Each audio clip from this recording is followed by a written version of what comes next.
Affairs Minister. Yesterday, Operation Ajay has been launched to facilitate the return from Israel of our citizens who wish to come back.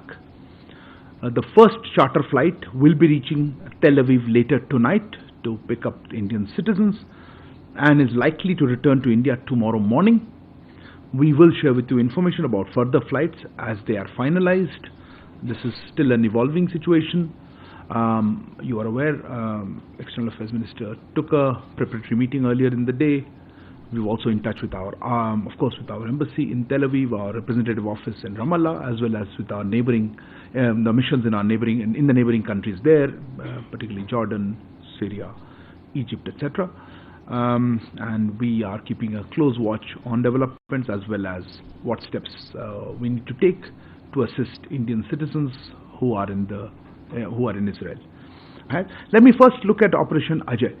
Look, as I said, the flight is expected to, the ferry flight is expected to reach today later in the evening, and then hopefully they'll pick up passengers and come back tomorrow morning. We expect, I think it can carry about 230 odd passengers. That's what we are hoping can fill it up, but depending, look, this number is broad. How many people can get onto a flight is determined by various factors, including what is the flight parameters. So let's say in that range, we were trying to work that out. So that was one. Do we have, आपने पूछा था संदीप जी कि हमारे वायुसेना के अगर जी हमारे पास सारे ऑप्शंस हैं, जो ज़रूरत पड़ेगा हम वो यूज़ करेंगे. अभी के लिए चार्टर फ्लाइट गई हैं, पर जैसे हमने कहा हमने पुराने कुछ ऐसे स्थितियों में हमारे वायुसेना का भी असिस्टेंस लिया है. तो अभी के लिए हम अभी चार्टर फ्लाइट देख रहे हैं, पर ये मैं रूल आउट नहीं करूँगा. There was a query, Siddhant, about people being taken on this side. Look, that I think you would ask the Israeli embassy. We have chartered a flight for bringing people back. How it happens, talk to the charter organization and the embassy. I think it's the best to answer your query on that one. There's no barter. Then there was a query of how many Indians wahan pe. I think Meghna, you asked that question. How many Indians? Look, this is a dynamic situation. It's evolving. There are a lot of people. In fact, I would request Indians in Israel, if you haven't registered with the embassy, please do register with the embassy. But we are taking it based on the number of flights. So today's flights, we have the numbers that are there, and we will have more flights depending on the demand for them. So at this point, we are trying to address it as per the demands.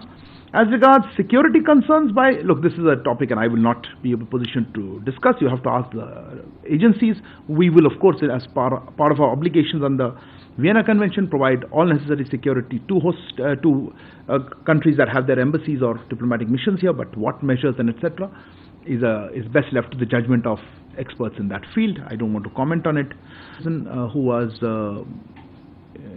there, I think, injured. Yes, we are aware of that case. Of course, we are in touch with them. I understand the person is in hospital, but I think it's improving or has better situation. We are also, of course, thankfully have not heard of any Indian casualty so far. Indian laws is a legal matter. And I would refer you, I think Milan, you asked, I would refer you to the relevant authorities in this. I think we've been very clear that we see this as a terrorist attack. But on the designation part, the relevant authorities are best placed to respond to it.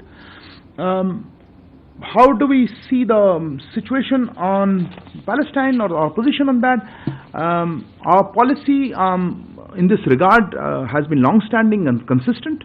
India has always advocated the resumption of direct negotiations towards establishing a sovereign, independent and viable state of Palestine, living within secure and recognized borders, side by side, at peace with Israel. And I think that position remains the same.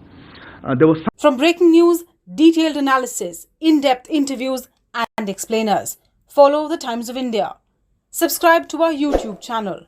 Don't forget to like our videos and hit the bell icon to stay updated with the latest.